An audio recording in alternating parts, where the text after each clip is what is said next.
Hi hello అందరికీ నమస్కారం. Welcome back to my channel మీ తెలుగింటి లావణ్య. ముందుగా మీ తెలుగింటి లావణ్య సబ్స్క్రైబర్స్ అందరికీ మరియు మీ కుటుంబ సభ్యులందరికీ సంక్రాంతి శుభాకాంక్షలు.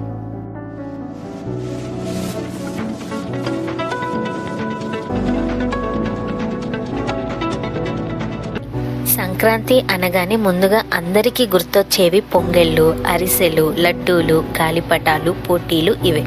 మరి నాకైతే కేవలం ముగ్గులు మాత్రమే గుర్తొస్తాయి. ఈ సంక్రాంతికి నేనైతే మా ఇంటి ముందు 5 అందమైన ముగ్గులు వేశాను. ఈ ముగ్గులు వేయడానికి మా అమ్మ, మా చెల్లి చాలా అంటే చాలా సహాయపడ్డారు. నా ముగ్గులు ఎలా ఉన్నాయో కమెంట్లో తెలియజేయండి.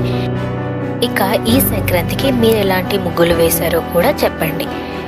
ముగ్గులతో పాటు గోవులను కూడా పూజిస్తాం కాబట్టి మా ఊరిలో సన్నివేశం ఇలా జరిగింది.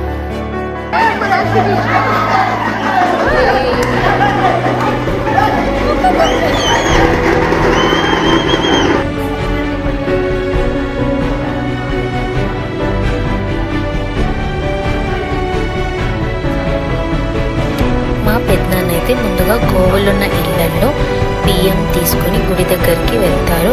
సో ఇక మేమందరం గుడి దగ్గరికి అయితే వెళ్తున్నాం అన్నమాట. అక్కడ పూజ అయ్యాక అందరూ గోవులను తీసుకొని గుడి దగ్గరికి వస్తారన్నమాట.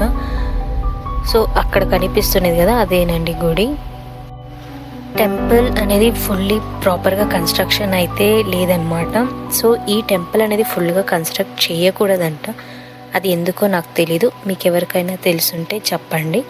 ఇంకా ఇక్కడ ఏమేం జరుగుతుంది, ఏమేం చేస్తామనేది ఒక్కొక్కటిగా యాడ్ చేస్తాను, చూడండి.